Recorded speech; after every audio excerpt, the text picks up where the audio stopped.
যুক্তরাষ্ট্র এখন আর অভিবাসীদের জন্য স্বর্গরাজ্য নয়।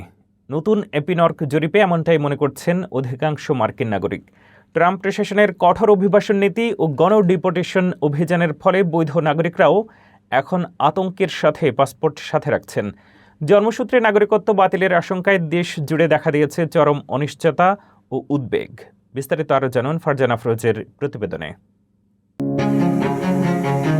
একসময় আমেরিকাকে বলা হতো ল্যান্ড অফ অপরচুনিটি বা অভিবাসীদের স্বর্গ, কিন্তু সাম্প্রতিক এক জরিপ বলছে অধিকাংশ মার্কিন নাগরিকই এখন মনে করেন যুক্তরাষ্ট্র আর অভিবাসীদের জন্য আগের মতো ভালো জায়গা নেই। এপিএনওআরসি এর নতুন এই জনমত জরিপে উঠে এসেছে এক চাঞ্চল্যকর এবং উদ্বেগের চিত্র। প্রতি 10 জন মার্কিন প্রাপ্তবয়স্কের মধ্যে 6 জনই মনে করেন আমেরিকা এক সময়ে অভিবাসীদের জন্য দারুণ জায়গা ছিল, কিন্তু এখন আর তা নেই। আরও ভীতিজনক তথ্য হলো প্রতি 3 জনের মধ্যে 1 জন এবং অর্ধেকের বেশি হিস্প্যানিক বা ল্যাতিন আমেরিকান জানিয়েছেন যে তারা বা তাদের পরিচিত কেউ ট্রাম্প প্রশাসনের কঠোর অভিবাসন নীতির কারণে সরাসরি ক্ষতিগ্রস্ত হয়েছেন।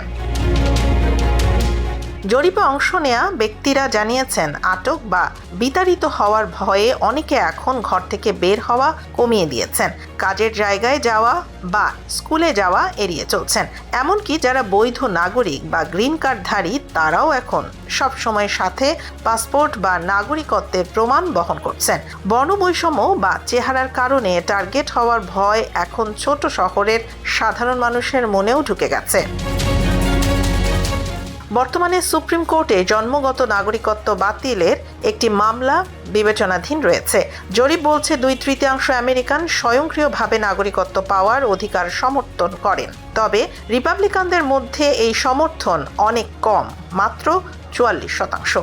অনেকে মনে করেন যারা পর্যটক হিসেবে বা অবৈধভাবে দেশে আছেন তাদের সন্তানদের নাগরিকত্ব দেয়া উচিত নয়।